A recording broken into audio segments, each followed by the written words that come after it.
أقم الصلاة بوقتها وانهض إذا رفع الأذان الله أكبر قد دعاك الله حان الوقت حان أسبغ وضوءك وانطلق نحو السعادة والجنان سبق لها ولتحفظ سنن الروان. الحمدللہ والصلاة والسلام علی رسول اللہ اما بعد.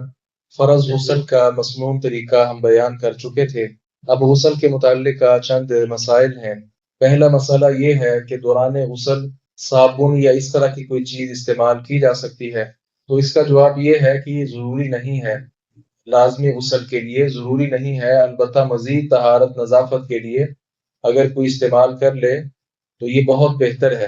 دوسرا ایک مسئلہ ہے جو بعض علماء میں اختلافی بھی رہا کہ انسان برہنہ ہو کر غسل کر سکتا ہے کہ نہیں.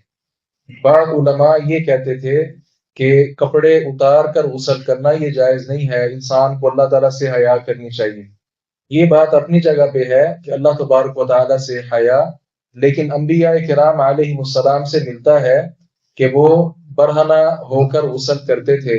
موسیٰ علیہ السلام کا واقعہ بھی وہ صحیح بخاری والا معروف ہے. کپڑے اتار کر پتھر پر رکھے، غسل شروع کیا، وہ پتھر کپڑے لے کر نکل گیا. وہ سارا ایک تفصیل کے ساتھ واقعہ موجود ہے. اسی طرح نبی مکرم صلی اللہ علیہ وسلم سے بھی ایک سے زائد مواقع پر یہ بات ثابت ہے کہ آپ صلی اللہ علیہ وسلم بے لباس ہو کر آپ نے غسل کیا. یہ یعنی مسائل ایسے ہیں کہ جو ہمیں معلوم ہونے چاہیے. اور امی جان میمونہ رضی اللہ عنہا وہ پردہ کیے ہوئے ہیں اور آپ صلی اللہ علیہ وسلم غسل فرما رہے ہیں. اسی طرح ایک بار آپ کی بیٹی فاطمہ زہرا رضی اللہ عنہا انہوں نے آگے سے پردہ کیا ہوا ہے اور پیغمبر علیہ السلام غسل فرما رہے ہیں.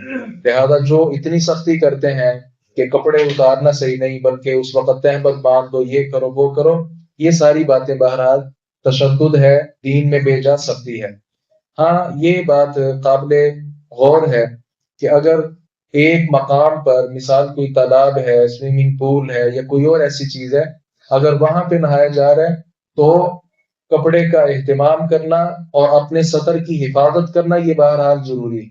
ایسا لباس استعمال کرنا کہ جو ٹائٹ ہو، چست ہو یا اس میں سے انسان کے اعضاء واضح ہوں، تو یہ چیزیں بہرحال یہ شرم کے بھی خلاف ہیں اور شرع کے بھی خلاف ہیں.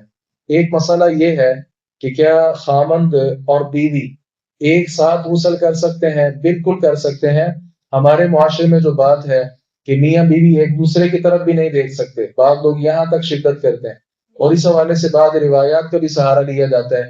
مثال کے طور پہ ایک روایت پیش کی جاتی ہے کہ عائشہ رضی اللہ عنہا کا بیان ہے کہ آپ صلی اللہ علیہ وسلم کو آپ کی ازواج میں سے کسی نے بھی برہنہ حالت میں نہیں دیکھا. حالانکہ بے تکی سی باتیں ہیں. قرآن پاک میں اللہ رب العزت نے جو ارشاد فرمایا ہے وہ بڑا واضح ہے کہ میاں بیوی ایک دوسرے کے لیے لباس ہیں.